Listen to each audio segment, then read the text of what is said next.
संजय सिंह की गिरफ्तारी के बाद से पार्टी कार्यकर्ताओं में काफी रोष है। संजय सिंह की गिरफ्तारी को लेकर आम आदमी पार्टी के कार्यकर्ताओं ने दिल्ली में पार्टी मुख्यालय पर विरोध प्रदर्शन किया।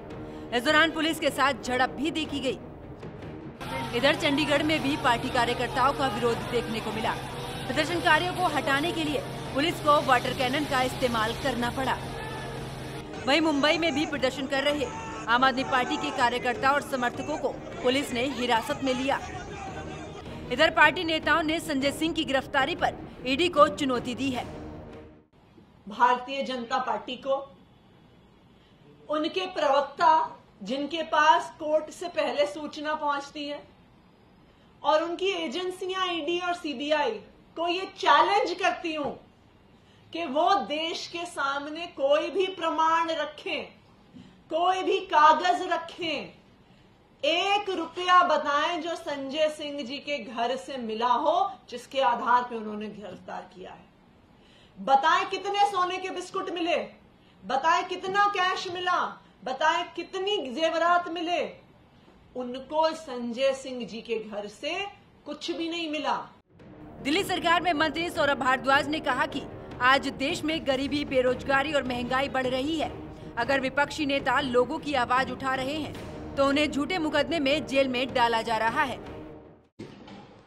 आज देश में गरीबी बढ़ रही है, बेरोजगारी बढ़ रही है, महंगाई बढ़ रही है, लोग परेशान हैं, दुखी हैं, आत्महत्याएं कर रहे हैं।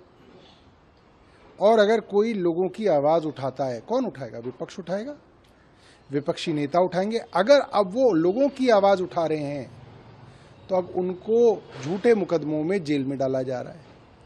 तो कहने का मतलब ये है कि अब 2024 तक, जब तक चुनाव है, भारतीय जनता पार्टी की केंद्र सरकार बहुत सारे विपक्षी नेताओं को जेल में डालेगी ताकि कोई जनता की बात ही ना कर सके, कोई विपक्ष की बात ही ना कर। भारद्वाज ने संजय सिंह की गिरफ्तारी को 2024 के चुनाव से जोड़ दिया है। संजय ने यहां तक कह दिया कि केंद्र सरकार बहुत सारे विपक्षी नेताओं को जेल में डालेगी ताकि कोई जनता की बात न कर सके।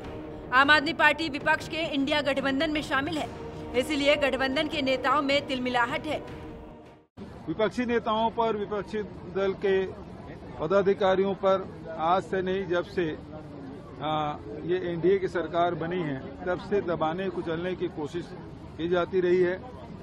सोनिया जी, राहुल जी के बाद लगातार, चाहे वो छत्तीसगढ़ हो, महाराष्ट्र हो, चाहे तेलंगाना हो, चाहे वो पश्चिम बंगाल हो, सभी जगह इस प्रकार से दमन किया जा रहा है ताकि कोई विपक्ष के बचे ना, और इस प्रकार से काम कर रहे हैं। इसका मतलब ये है कि ये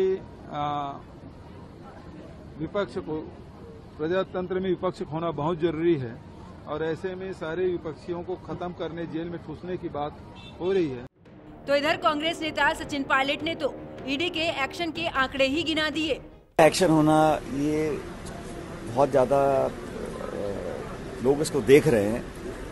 अब आप आंकड़े देख लीजिए, पिछले 5-7 सालों में ईडी का जो एक्शन हुआ है, सो कॉल्ड एक्शन, ये 95% उन लोगों के ऊपर है जो केंद्र सरकार के खिलाफ में है।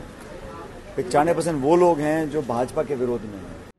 संजय सिंह की गिरफ्तारी को शिवसेना सांसद संजय राउत ने तो आपातकाल तक का जिक्र कर दिया कि हम सबको गिरफ्तार किया जाएगा।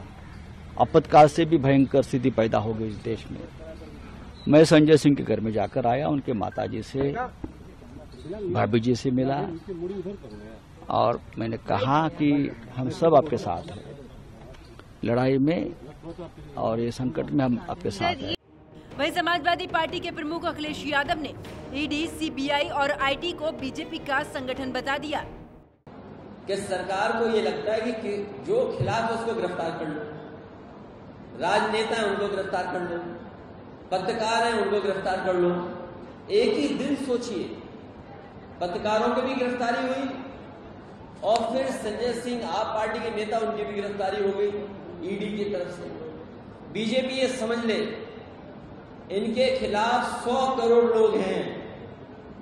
इस बार जब 2024 का चुनाव होगा तो 100 करोड़ लोग इनके खिलाफ हैं।